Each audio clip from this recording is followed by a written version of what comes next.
The following is an exclusive presentation of the LSU Sports Radio Network.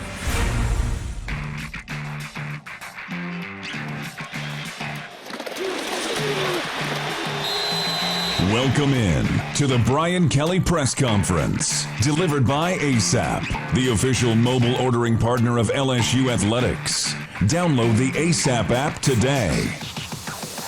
Coming up, head coach Brian Kelly discusses the week ahead for LSU Fighting Tiger football. But first, from inside the Capital One LSU Sports Radio Network studios, here are former Tiger Gordy Rush and the voice of your Fighting Tigers, Chris Blair.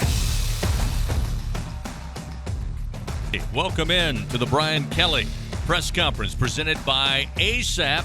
LSU now 1-1 on the season. As it turned out, pretty easy night at the stadium, 65-17 in the first ever meeting between the Tigers and the Jaguars of Southern University. Welcome in. We'll lead you up to high noon. Brian Kelly will take to the podium in the Lawton Room inside Tiger Stadium. Kind of discuss this past Saturday and obviously put a focus on this coming Saturday and the SEC opener also at home as they'll take on Mississippi State. Gordy Rush, I guess, going into the week, everybody was excited about the opportunity for the two schools, again separated by less than 11 miles, to get together and celebrate the history and tradition of college football right here in the capital city. And by all indications, that's talking to LSU fans who took in the game and the Southern fans who came across town, it was a great day had by everybody. Again, the game, not that surprising. The final score and the game well in hand after the first quarter of action.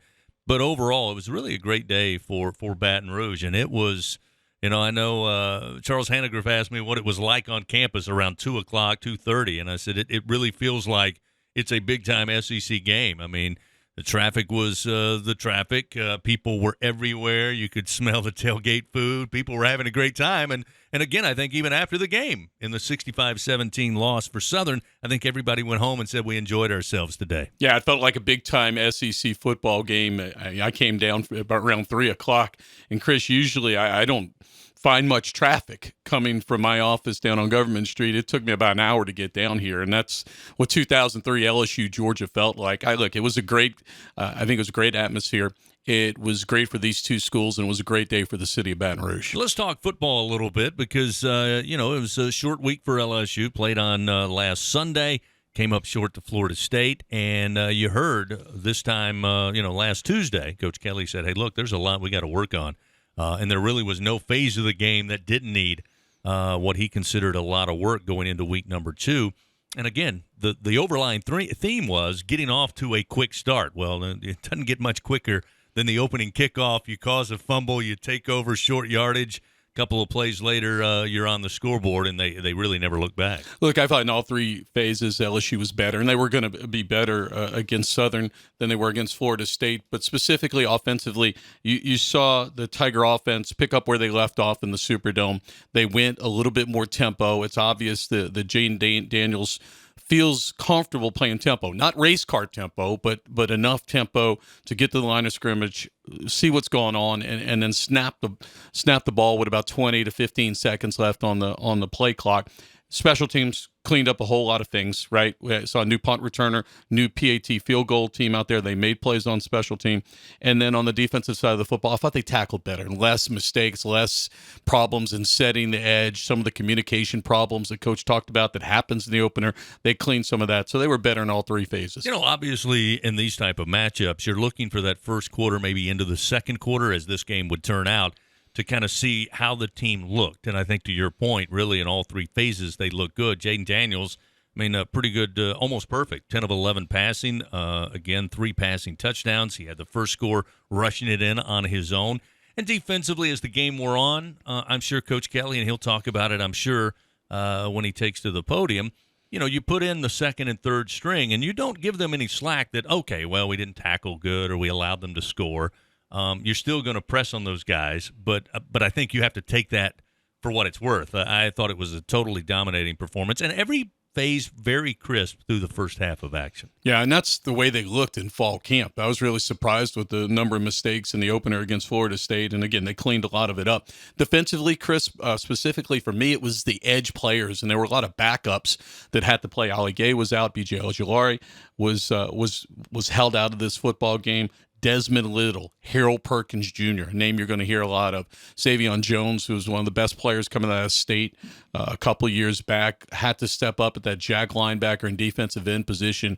I thought they brought a lot of athleticism to the field. They got after it and played really well. Yeah, one of the guys I wanted to highlight during our little session today was Desmond Little, because he got the opportunity to go out there and really played well. Was in on a number of tackles, got the deflection at the line that led to the pick six for Micah Baskerville. And Baskerville, another guy who has been around. He's a veteran in this program. And Coach Kelly's talked about how beneficial it is having a guy like Baskerville. And the guy just makes plays. I mean, he had the pick six, had the block punt. So, again, I thought there was more energy and a sense of urgency for the Tigers, especially in the first half. Yeah, no question. They got after it. And a number, what was it, 4 fumbles, I think, that Southern put on the ground, causing turnovers, and played much more physical than they did against Florida State. And, again, some of that's just comfort, right, getting that first game under your belt. Running the football. Again, we saw a little bit more of that. Again, I understand it was a Power 5 versus an FCS, but Armani Goodwin, a good night running the ball. Noah Kane early in the game. And how about Keyshawn Booty getting involved in that running game with a big play on his one carry? But you were down there on the sidelines. Again, you can see when things are going well. You can see if there are creases along the offensive line, regardless of who you're playing and how the running backs attack those holes. Your assessment of the run game that we all know is going to be important starting this week. You got to run the ball in the SEC if you're going to win football games. You got to run. You got to stop run. It's a cliche, but we talk about it each and every year. Look, for LSU, as loaded as they are at wide receiver, a lot of teams are going to play what we call cover 2-man. They're going to have to give some extra help. That's man-to-man underneath with 2 safeties over the top. You don't want to play a whole lot of man-to-man strictly with Boutte and some of the outstanding receivers that LSU has. And Coach Kelly talked about last week in the press conference on our pregame interview, recognition, that Jaden had to do a little bit better job of recognizing what the defense is playing. And when they're playing that 2-man and they're backing up and playing coverage, more coverage than normal, you have to be able to run the ball because you have equal numbers on the line of scrimmage. And I thought they did a better job of recognizing and being able to run the football when the numbers were equal. Yeah, I think one of the things that stood out to me early on in that first quarter was, again, that recognition, but also the patience of Daniels. Again, when he got there, the pocket would get a little tight at times. He didn't immediately bail out and start to run. He would extend the play. He would move the pocket. And, again, he distributed the football around nicely to this receiving core. It was great to see. I'm sure by design, Booty, he was targeted early and often in the game. He had a quick night of work, obviously, but also Malik Neighbors in the first half, very involved in the passing game. And then we got to see some of those guys. We talk about how deep this receiver room is. It was on display Saturday night. Chris Hilton with 8 catches. We saw a lot from Brian Thomas. He was a popular target, especially in the second half. But again, it just goes to show you that's what these receivers can do for this offense. Chris Hilton Jr. Chris Hilton Jr. Had been beat up a little bit last year, is getting a chance to get on the field and make some plays. We know he has tremendous speed, caught a slant, caught an out route. It was good to see 17 catch the ball. You mentioned special teams. How about the roar of the crowd when Greg Clayton Jr. underneath that punt, able to not only bring it in, but get a few yards as well? You heard a just burst of applause. I'm not sure I've heard of a fair catch get that sort of applause in Tiger Stadium before. Again, LSU takes care of business, no surprise, 65-17. They now will open SEC play coming up this Saturday back at Tiger Stadium, kicking off a little earlier at 5 o'clock as the Pirate comes down from Starkville with Mississippi State, who had the big trip out to Tucson. Eventually pulled away late in that game, but it was a contentious game for most of that action, Mississippi State and Arizona. We'll take a quick break. When we come back, we'll kind of preview the Bulldogs here in 2022, and then we'll lead you up to the top of the hour, and Coach Brian Kelly will begin his weekly press conference. Want to remind you that you need to download the ASAP app. Get all of your game day needs delivered right to your door. ASAP, the official mobile ordering partner of LSU Athletics. Gordy and I will be right back after this. Albertsons is making shopping and saving easier than ever. Check out Albertsons For You in our mobile app, where you can shop for groceries and save weekly with digital coupons all in one place. With Albertsons For You, you can earn rewards points every time you shop and redeem them for free groceries. Brand new Albertsons For You members receive $5 off their next $25 purchase just for signing up. Download the Albertsons app or go to albertsons.com to sign up. Albertsons, fresh food, local flavors. Support your LSU Tigers with Hancock Whitney, the official bank of LSU Athletics. From game day to the offseason, Hancock Whitney LSU credit and debit cards are a big win for any Tiger fan. Want to get your paws on these cards? Well, apply online or visit HancockWhitney.com/LSU. Hancock Whitney Bank, member FDIC. All accounts subject to credit approval. Terms and conditions may apply. Adopt US Kids presents What to Expect When You're Expecting a Teenager. Learning the lingo. GOAT, G-O-A-T, acronym, stands for Greatest of All Time. As in, spaghetti sandwiches for dinner? They're my fave. Dad, you're the GOAT. You don't have to speak teen to be a perfect parent. Thousands of teens in foster care would love you just the same. Visit adoptuskids.org. Brought to you by the U.S. Department of Health and Human Services, Adopt U.S. Kids, and the Ad Council. In the SEC, we sweat the small stuff. The attention to tradition. The preparation for competition. The smallest things can have the biggest impact on this field and a whole host of other fields. To shine among the brightest stars, you have to sweat the small stuff. Because here, it just means more. Coach Kelly is just moments away from previewing the week for the Fighting Tigers. This is the Brian Kelly Press Conference, delivered by ASAP, the official mobile ordering partner of LSU Athletics. Once again, here are Gordy and Chris. Back here with you on a Monday, the Brian Kelly Press Conference. Coach will join us from the Lawton Room coming up at the top of the hour, 12 noon, as the Tigers get ready to take on Mississippi State, step into SEC play. Again, we'll be right back here at the friendly confines of Tiger Stadium. Friendly for Tiger fans, obviously, maybe not for the Bulldogs. This series, of course, LSU leads the series all time, 76-36 and 3 ties. In fact, here in Baton Rouge, 49 wins for the Tigers to 20 losses and 1 tie at legendary Tiger Stadium. We've seen Mississippi State now for 2 weeks, got by Memphis to open the season, traveled out to Tucson, took on Arizona on late one Saturday night, kicked off just after 10 o'clock. Again, we could maybe make some of the fact that they have to travel back to Starkville. Probably got home, what do you say, 6 a.m. maybe? 7 a.m. basically? I remember that UCLA trip a year ago. Yeah, boy, do I. So, again, we'll see. They'll be ready to go, no doubt about it, on Saturday. But one of the things about Mississippi State, Gordy, and we heard it SEC Media Days, and it was really those who follow the program and who follow the SEC talked about, okay, Mike Leach in this season may have the prototypical quarterback that he likes and what he had at obviously his success at Washington State and Texas Tech in Will Rogers. From what you've gathered, how does that scenario fit? Absolutely. He's got 16 returning starters. Will Rogers is now in his 3rd year as a starting quarterback at Mississippi State. And more importantly, Mike Leach has evolved. And this is not the air raid we saw at Texas Tech and Washington State. It's more of a ball control offense. Rogers is completing 78.6% of his passes. They're going to throw the short, the intermediate routes, and he's trying the whole time of possession.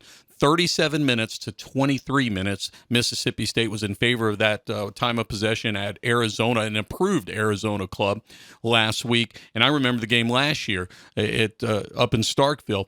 LSU had 4 big, long touchdown plays to get to that 28-point, got out to that big lead there. And Mississippi State held the ball, came back in the 4th quarter, closed it down to a 28-25 game, and made a much closer game than it should have been. So this is a tough offense to defend. And now in year 3 of the Leach regime in Starkville, he's got exactly what he wants. These people know how to execute this offense. Will Rogers on Saturday night, 39 of 49, 313 yards, 4 touchdowns, did throw 1 interception. That's going to happen in this offense with as many times as they put it in the air.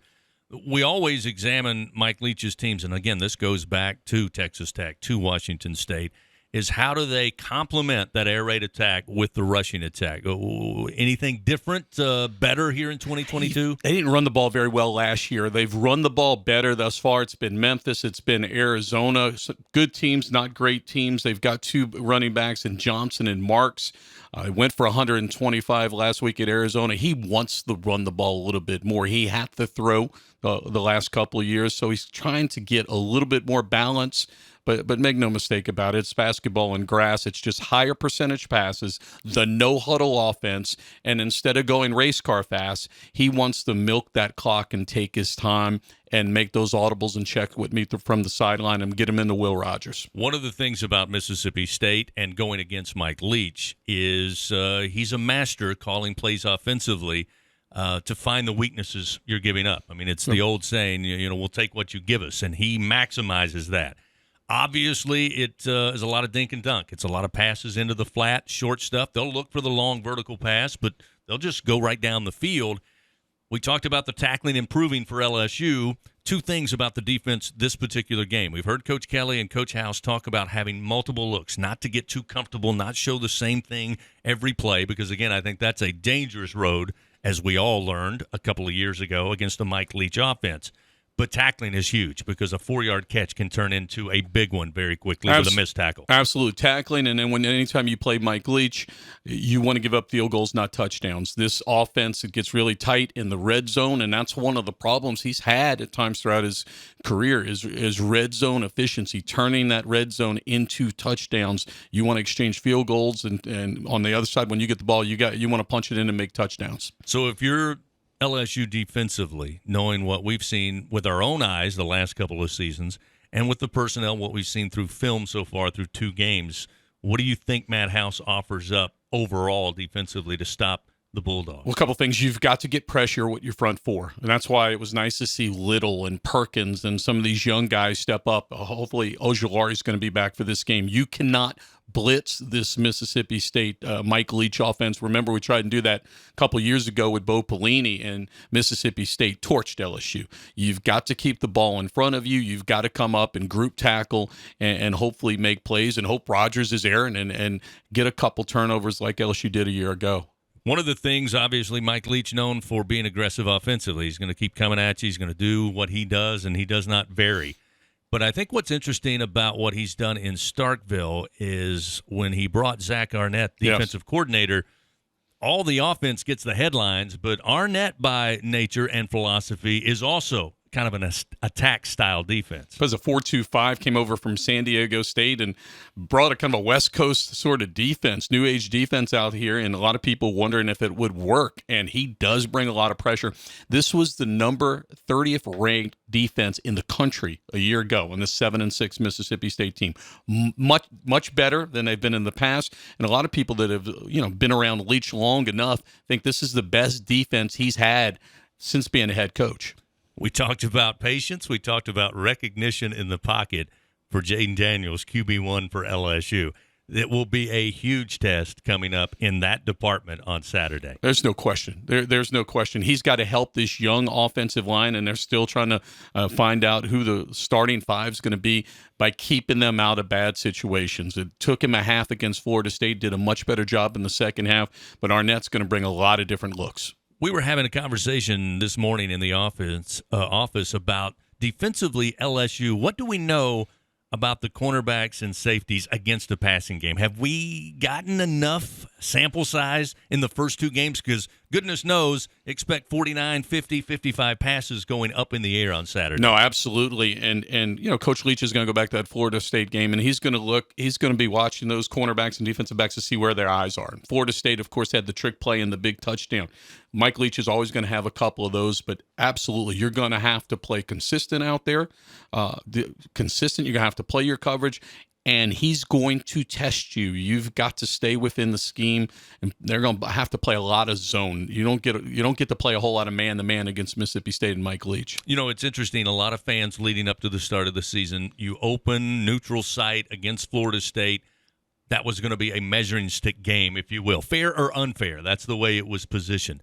Now you've got a win where you took care of business as you were supposed to. You looked good, very good at times, executing on both sides of the ball. Now you come into this one. How big a measuring stick? Am I overplaying how big this game is for LSU on Saturday night? No, absolutely. No, absolutely not. This is an SEC game, again, with a team that's on the rise. I know he's had a 500 record in his first 2 years as a head coach, but again, he returned 16 people. Huge measuring stick to see where they are, which I think is a team that's going to be bowl-bound and be in the top 1/3 of the SEC. Again, it'll be a matchup on Saturday night, Tiger Stadium. Hope to have another great atmosphere at the stadium. Kickoff at 5 o'clock. Gordy, we'll see you there. And right now we'll head to the Lawton Room for head coach Brian Kelly. There's my $10. So let's get that out of the way right away. I'll take a money order from the Advocate. I don't take a check because it might bounce. Oh, yours, it's personal. I thought it was a business expense. All right, good afternoon. Just to recap the past weekend. Certainly, great to get back home in Tiger Stadium for me for the first time and for our team. Obviously, getting off to a fast start was absolutely crucial, given the way that we kind of were sluggish, and I love the way our guys responded on the first play, getting the ball loose on special teams, and then continuing with one of the best, if not the best, first quarter outputs in Tiger Stadium. Daniels has been really efficient. I think he's led scoring drives in 8 consecutive possessions. Defensively, played really well through 3 quarters. Thought maybe, our attention to detail lapsed a little bit late. And then special teams was outstanding with a block punt. Certainly did the things necessary in that area that we needed to tighten up as well. So a good victory, but now, we get into SEC competition and everything is heightened. All of the things that I just mentioned still have to occur, but our preparation has to be even better, more detailed. Playing Mississippi State, I have such great respect for Coach Leach, and obviously it starts with the offense. It is a precision offense. It is extremely well coached, and there is a level of I would say patience and persistence that you need on defense, because if you're trying to disrupt it in one fashion, there are answers that they have, and the answers are tried and true and tested. So look, this is going to come down to our guys' attention to detail. They're going to have to tackle very, very well. This really puts the tenets of really good defensive football on display. You've got to be able to not only tackle, but be in really good positional awareness all day. Because again, this is a scheme that, in some instances, and I'm not here to compare it, across the board, but this is like triple option, right? The precision of the scheme, the way it is set up. If you are not taking care of your assignment and doing your job, you're going to get exposed. And they've had 2 quality wins against quality opponents. And, again, it's SEC competition against a outstanding offensive scheme. And defensively, this is a veteran defense. They've got a lot of juniors and seniors playing a 3-3-5 defense. They're salty. I mean, they've got some really good players. They play hard. They're well coached, well coordinated. They've got answers as well.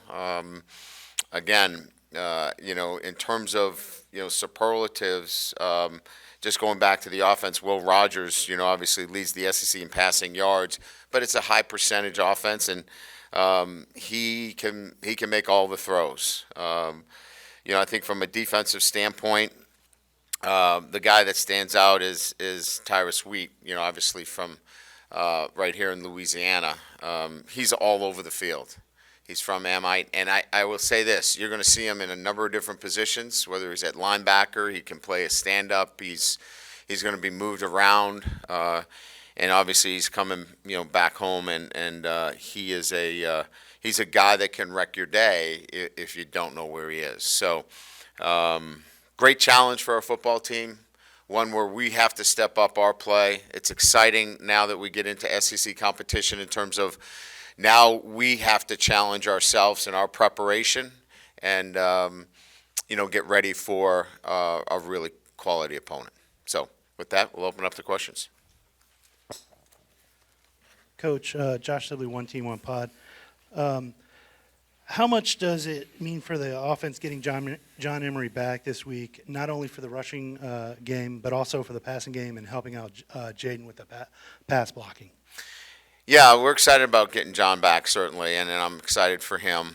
It's been a long run for John in terms of getting a chance to, get out and play for LSU. He's worked hard to get back into this position. And now he gets an opportunity. Now let's be careful. Now he's been off for a while, to put a lot of expectations on him in the first game, we certainly can't do that. We've got other backs that have done really well, but he will be part of the mix. And make no mistake about it, we've seen his capabilities in camp. We've kept him active within our rotations, so he's ready to play, and we did that with. Obviously our eyes toward the SEC competition coming up, so we're excited to get him back. Hey, Coach, when you're going up against their offense, how much does conditioning and substitutions play a role when they could throw it 50, 60 times? Yeah, certainly that's part of it. The tempo will be, part of what we have to consider. But you're in a situation where you're in nickel and dime a lot as well. So, and it is a hurry-up offense, but it's not something that we can't situational substitute out. And again, I think we're kind of used to it a little bit in terms of these guys are in pretty good shape. So we feel confident there. This is really going to be about getting the right players on the field. And we may look a little bit different from that perspective in terms of, getting guys that can play in space. Brody Miller with The Athletic. First, just want to check, is B.J. Ojolari going to be available this week? We expect him to be available, based upon my conversations with our doctors yesterday. Thank you. And then, you've talked about Jaden Daniels kind of working on evaluating fronts, things like that. What challenge does the 3-3-5 kind of possibly present for him? Yeah, it's really about, how and again, I'm just using words here, so don't take it too literal, but how the birds line up, right? I mean, it's a 3-3-5 defense, but they can move people around. So it's recognition of where those overloads come from and where those pressures, how you slide the front, how do we recognize, who are the five to block in the run game. And the 3-3-5 presents some of those problems. And, we'll have to do a great job of making it a little bit simpler. We think that a tight end helps in this situation where you can pick up an extra blocker in those situations to clean some things up. But I've gone against the 3-3-5 on many occasions, and it does present some unique challenges. It's very good against, a spread offense. Sometimes you look to do some other things against it as well. Coach, two questions about the quarterbacks. What did Jaden Daniels do so well after looking at the tape? Moving the offense, command, whatever. And then just with Garrett Nussmeier, what are your thoughts and wants moving forward with him? Well, I think you start with efficiency with Daniels. His ability to keep 8 drives alive consecutively and turn them into touchdowns, I think that's a great place to start. So, I think, there's still growth there, and he would tell you that if he was standing here. There's still growth and recognition. But he's so coachable. I think I mentioned this the last time we talked about him, is his demeanor when he comes to the sideline, extremely coachable, taking in information, talking to the box, talking to me on the sideline, where you can get him information and you can pick that up and move on to the next series. So I like that about him. Look, here's a guy with 3 years of starting experience, and you can sense and feel that when he comes to the sideline, that you can have that kind of dialogue. Look, I think we've all seen his ability to throw it and run, and he was confronted with opportunities on Saturday where he could have taken off, but, for example, the touchdown to Besh, right, where he gets to the line of scrimmage and finds an open receiver and lets the ball go. If we can continue to see that, he becomes very difficult to contain. I'm sorry, yes. So, look, you never want to have a moment where you turn the ball over. And obviously we had a conversation with that. He's got to take care of the football, and he knows that. I mean, that's not anything that's something that he feels good about. But he did some really good things, and we have to build off of that. And I think he is somebody that when you're in that number 2 position, I'm not here to make excuses for him. You press a little bit, right? You want to, you have another quarterback who's led 8 consecutive touchdown drives. You're trying to press. You want to get on the field, and he doesn't need to do that. We have great confidence in him. He just needs to let the game come to him. Right in the middle, Matt Moscona, ESPN Baton Rouge. You mentioned great respect for Mike Leach. As best I can tell, I don't think you have ever coached against him as a head coach. I have not. Do you have a personal relationship there at all? One, and then I've also, known him for quite some time. Obviously, the tree that he's in, have many acquaintances. I know him since the days that I was at Grand Valley State and he was at Iowa Wesleyan.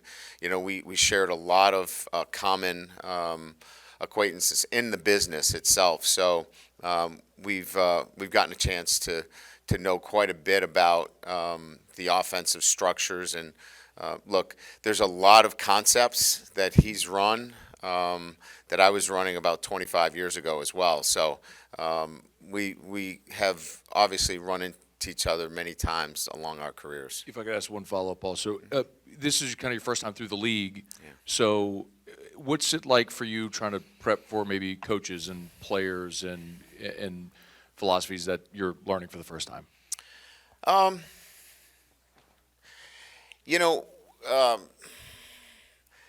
The previous job I had, it was an independent schedule. So, it was somebody new each week in a sense, right? We had non-conference games every week. So it just feels normal, like, all right, this is a new opponent, but I was so used to having new opponents on the schedule. So it doesn't feel that much different for me in terms of the preparation.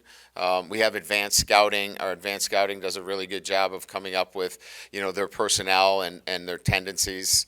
And it's just a matter of, how we're going to attack, offensively and defensively. But it doesn't feel foreign to me from that perspective. Coach Ed Daniels from New Orleans. As you try to build a program here, if you're able to win a game like this against a really good team on Saturday, does it send the confidence and believability meter up? Does that kind of accelerate the process if you're able to get something like that done on Saturday? Every game that they play, our guys, is going to be an opportunity for growth. And you want that growth to happen through success, because success obviously breeds confidence, and confidence then is an accelerator in what you're doing, right? Everybody can move forward. Everybody tends to question themselves if the outcomes aren't right. So yes to your question, but we're not going into the game looking at it from that perspective. Really, I'm going into this game with the challenge of how we prepare differently this week we have to have a better week of preparation than we did last week, because the competition is keener and better. We have to get our guys to elevate that preparation level. That's what I'll be looking for, and if we get that, we'll play much better, and the outcome will probably be where we need it to be. Brian, right here. Have you played at any of your other stops in offense against an offense like this, so predicated on throwing on almost every down and where they spread the field and throw to backs and throw to everybody? Yes, I've had offensives that are quite similar. I would say Syracuse, is very similar and runs almost the same offensive structure.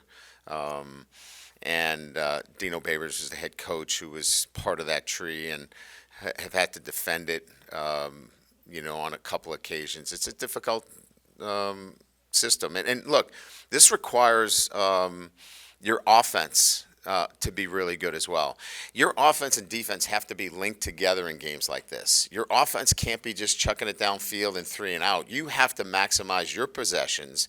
You've got to be able to make sure that you're not giving them extra possessions. So the linkage between your offense and defense is absolutely paramount when you're playing teams like this. Hey, Brian Wilson here from The Advocate. You talked recently about wanting really focusing on success rate in the run game. Is that kind of where you want it, or what sort of things do y'all need to do to get to the place where you want to be sort of checking off the right things in terms of success rate in the run game? Yeah, we still are focused much more on success rate than anything else. And the picture is not really clear yet in terms of where we are. We need SEC competition to really get into what our success rate is in terms of the competition. So I think that's TBD for us right now. But our focus will be on success rate, third down percentages, and picking up them, as well as yards per carry per attempt. So that's kind of where we're at right now. I think it's probably too early to make those decisions. Getting Emory back, a back of his caliber, I think helps in that assessment as well. So I want to answer your question, but I think it's a little early for us to really feel like where are we and how far do we need to go. You spoke at length about this after the game with Charles Turner starting at center, and then you had moved Miles Frazier over to right tackle. Is that the same lineup you're going to come out with this week on the offensive line, and is it early enough in the season that you feel comfortable to just kind of change things up a little bit? We were pleased with that starting five. I think you can expect to see that moving forward. I think there's some guys that I think distinguished themselves. The true freshman, Emory Jones, played well. I think you'll see more of him in the rotation.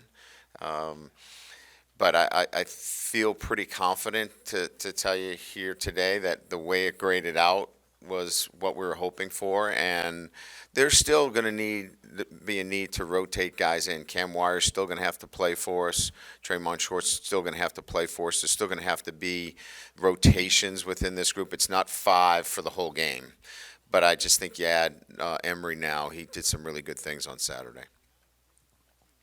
Hey, Coach. Glenn West with Go247. A little bit of a two-parter for you. Just do you guys expect to have Sevyn Banks available this weekend? And then also, just this is a big test for the cornerback and secondary group as a whole. Just what do you hope to see from that group this weekend? Yeah, good question on Sevyn. Sevyn is close to being ready. We wanted to make sure that, he wanted to play in the opener, but our medical team wanted to make sure that he was 100%. He was probably 90%, and there was really no need. We feel like we're in pretty good shape. This is a game where, all hands on deck at that position. So the expectation is right now that he's going to be dressed out, and we're going to know here Tuesday, Wednesday, Thursday, how that eventually puts him in the rotation. So you're right on. He's at the cusp of playing, and we'll see how we practice this week. Hey, Coach, when you face a team like Mississippi State and they have so many curveballs, does that sort of make you have to sort of adjust the way you practice this week? Are there any sort of adjustments made on that end, or is it just try to practice more normally and make the adjustments just more schematically instead of actual game day practice? Yeah, it's a good question. I think perceptually that people think that there's a lot of curveballs, but this is dive, QB keep, or pitch. There's maybe 4, 5, 6 concepts that are run so well and so efficiently that if you get too cute on defense, that's where you get exposed. Or you try to do one thing to take it away. If you play too much man, if you play too much 3-man rush, if you try to be one-dimensional defensively, that's where you get in trouble. So this is really about trying to change up your looks, try to make it so they don't see the same thing every time. But they're going to run what they run, and they just run it better than you can defend it in 3 days of preparation. And again, I go back to that. I know you're going to get sick of the triple option analogy, but it's so true in that this is the air raid concept. They run it better than you can defend it in 3 days. So you better tackle. You better have a really good plan on some of the things that they really like to do, or you're going to get exposed. What is your assessment of how the coaches and players communicated with each other after their first game to make the corrections and the adjustments and the personnel changes that went into this second game plan? Where are you seeing that?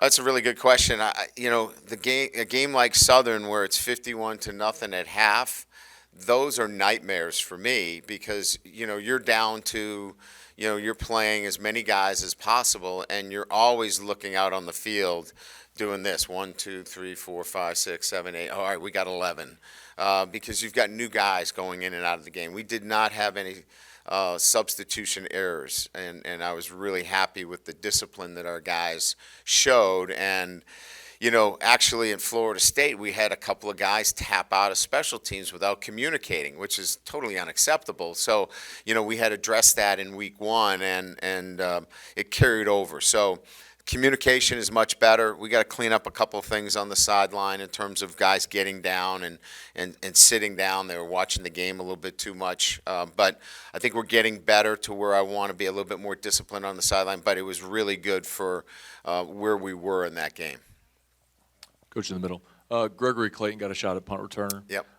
Would you maybe just kind of share a little bit of his story and how he came here, the relationship there, and is that the plan moving forward with him returning punts? Well, obviously, Frank Wilson had a lot to do with that. And, it was a UTSA transfer, from Louisiana, obviously. And here's a young man that, obviously we had a sense that he's a guy that could really come in here and have a chance to earn a scholarship. And he finds himself in week 2 returning punts.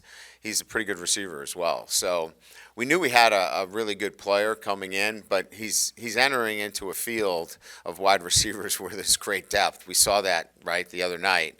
But again, I think another young man from the state of Louisiana that, we've seen a lot of this. We're going to play against one. There's so many really good players in this state. I'm just glad we were aware of him as a transfer and that he's able to help our program. Hey, Coach. Chase Luzerne from Gridiron Football. I know Ali Gay and B.J. Ojolari were absent in last week's game, but it allows you an opportunity to see Savion Jones, Desmond Little, and even put Harold Perkins a lot in that role. What is your evaluation on how those guys played? Savion was what he's been. I think I talked about this after the game, consistent. He is really from a job assignment as good as we have, doing his job, play in and play out.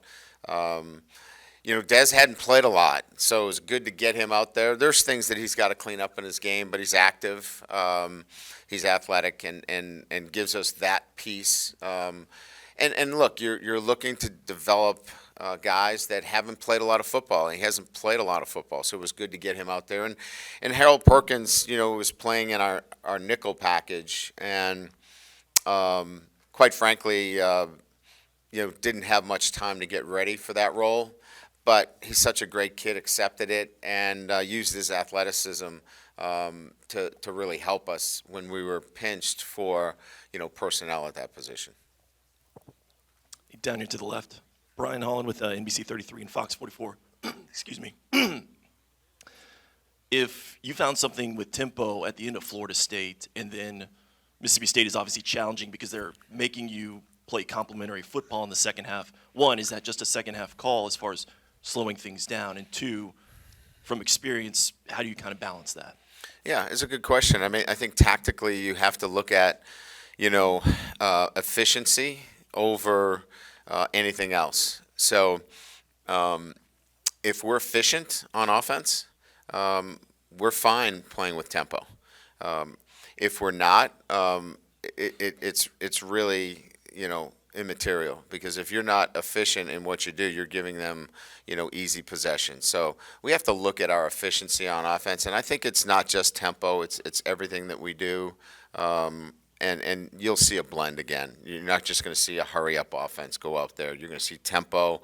You'll see us move the tight end around, change formations, do some things like that. But it'll be a blend with an eye towards being efficient offensively. And when I say efficient, obviously holding on the football and cashing those in. We talked about the 8 drives that Daniels has had, his 8 consecutive drives. If we can get near that, we'll be in pretty good shape. Mike Baskerville said after the game he was originally going to have to miss the first 2 games, and that he got cleared like the Thursday before Florida State. How did that affect the way y'all were preparing for the season? And then now that you're past that 2-game mark, what's his role going to kind of look like moving forward? Well, we appealed that suspension, and as you know, he was cleared to play. So, we got him actively involved right away.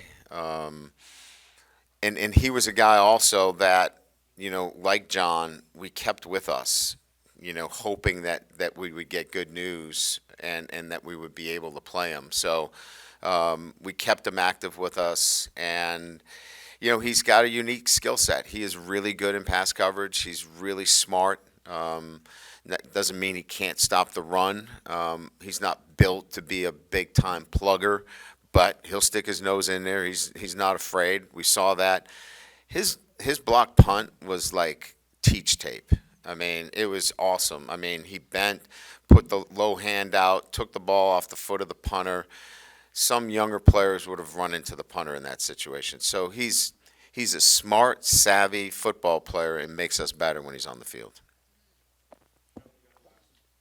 Hey, Brian. Sheldon Mickles, the Advocate. I know Saturday night was a small sample size, but how has your the assessment of your secondary gone into this big challenge Saturday night?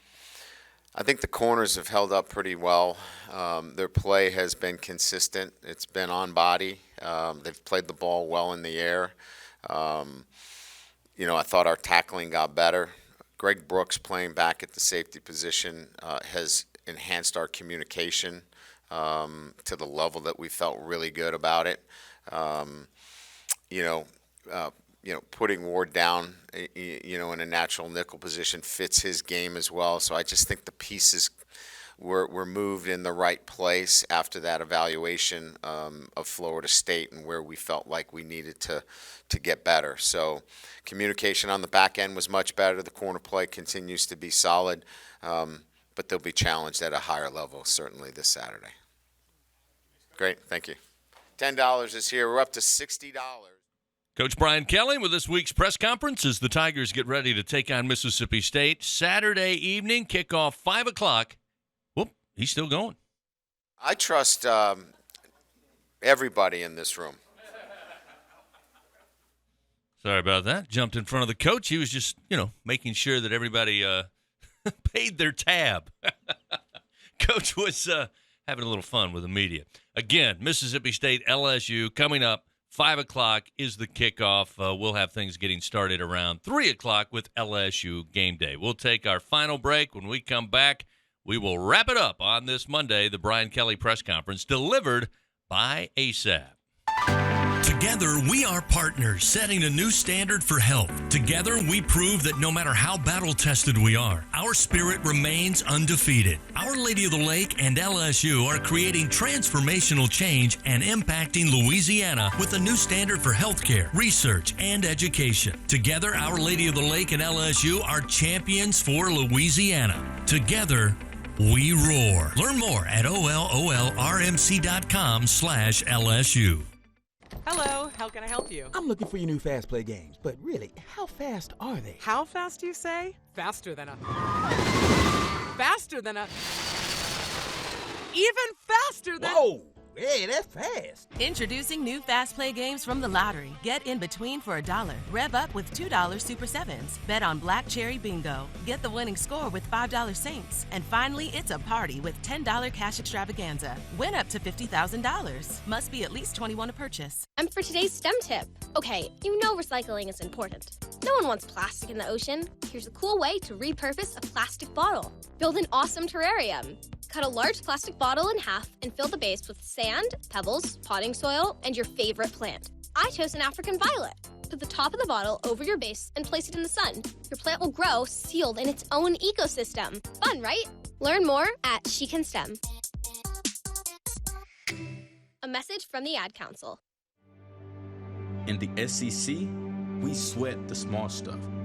The attention to tradition. The preparation for competition. The smallest things can have the biggest impact on this field and a whole host of other fields. To shine among the brightest stars, you have to sweat the small stuff. Because here, it just means more. This is the Brian Kelly Press Conference, delivered by ASAP. Coach Brian Kelly, interesting talk today.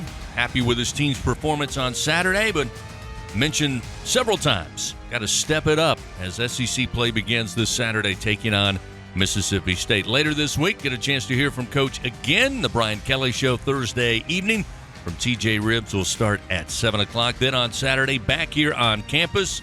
Should be another great atmosphere, and the guys will get us started on the air at 3 o'clock with LSU Game Day, presented by Three Olives.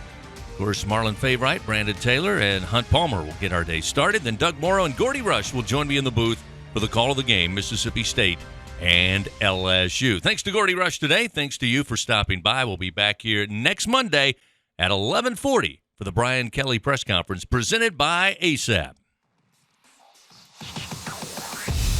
This has been the Brian Kelly Press Conference, delivered by ASAP, the official mobile ordering partner of LSU Athletics. Download the ASAP app today.